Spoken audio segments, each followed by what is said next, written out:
Tips for installing drywall on new construction coming up.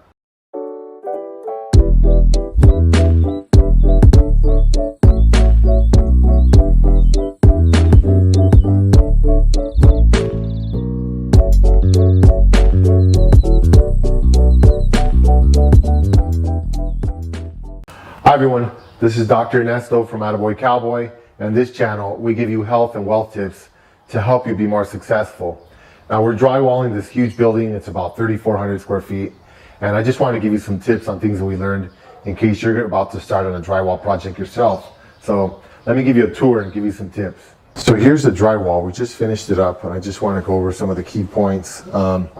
This particular drywall is what's required by code now, and it's called Fire Shield Type X drywall. And in the bathroom here, you'll notice it's purple. And this is moisture or mold resistant drywall. You'll see in the kitchen there, that's where the countertops are going to go. That should be purple also. Anywhere where there's going to be moisture, you want to have purple. There's a countertop there, there's purple. There's another countertop there, there's purple. And most cities, it varies, city by city. They want ½ inch on the walls and, ½ inch on the walls and 5/8 an inch on the ceilings. But it's different. So if you don't want to have any issues, they're never going to give you problems if you go above and beyond. So we just did the whole building in 5/8 drywall, Type X.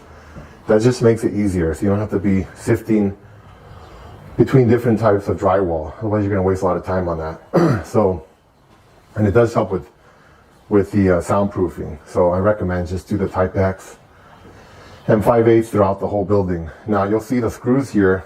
It's like perfectly lined up. And it has to be that way. That's required by code. And that was all done by hand.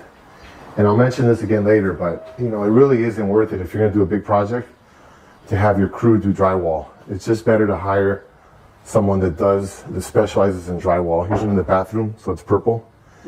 Just because drywall is tedious. It's easy to put on, but then all the pasting and the taping and all that stuff could take a lot of time. So I estimated my labor costs, if we would have done this building, it's about 3,400 square feet, it would have been about $20,000 for labor. That's not counting any materials, just labor. And these folks came in here, a whole team, and they literally did it in about 25% of the time that I could have done it.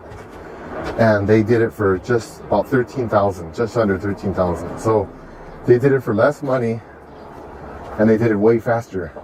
So then we could get done and move on to other stuff. And it kind of gave me a breather because we've been working so much on this that, you know, it's just nice to not have to do something or watch guys or supervise or whatever, okay? Now in garages, typically you have to do the ceiling because it's, you know, for fires. But you're not always required to do the walls, but we went ahead and just did all the walls too, because otherwise the garage is going to look ugly.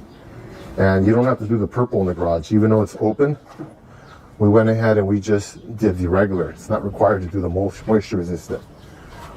So it's not really going to get wet, that's why. Even though there might be moisture in the air when it rains, it's not humid here in Southern California, so we don't have to worry about that. So I hope that helps. Again, it's called Fire Code Type X, and just use the 5/8 inch. Now sometimes guys want to do the ½ inch in the ceilings. It's not worth it. If the inspector catches you, he's gonna make you tear it all out because it's not thick enough. It's not fire code. This thick one is specifically it gives you like, I think, a 1 hour fire rating. So in case there's a fire, it gives you like an hour to get out and escape. So it's better just to be safe rather than sorry and then have to tear everything out, start over. You're going to have a lot of this stuff afterwards, which sucks. It's a lot of waste. That's just the way it is with drywall. So I haven't really found too many good ways to recycle it other than to put Craigslist ads and give it away whenever someone needs, like, you know, pieces of drywall. So in summary, I hope this video helps, but what we learned is that it's much better to hire a professional company to do the drywalling for you. They're able to buy the materials much cheaper than you can buy them at Home Depot or Lowe's or some other store. And they're so incredibly fast. I don't know how they do it, and I guess it's just practice. They just do it over and over every day. They beat anything that I could have done.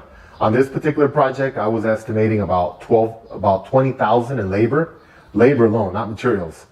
These guys came in and did the whole project for me, probably at a quarter of the time that would have taken me to do it.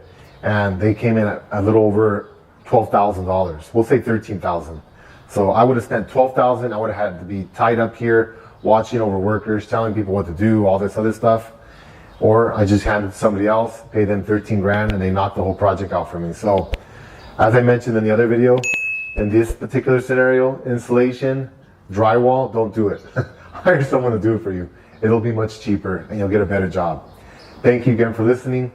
And from Los Angeles, California, this is Dr. Ernesto. Thank you. Goodbye.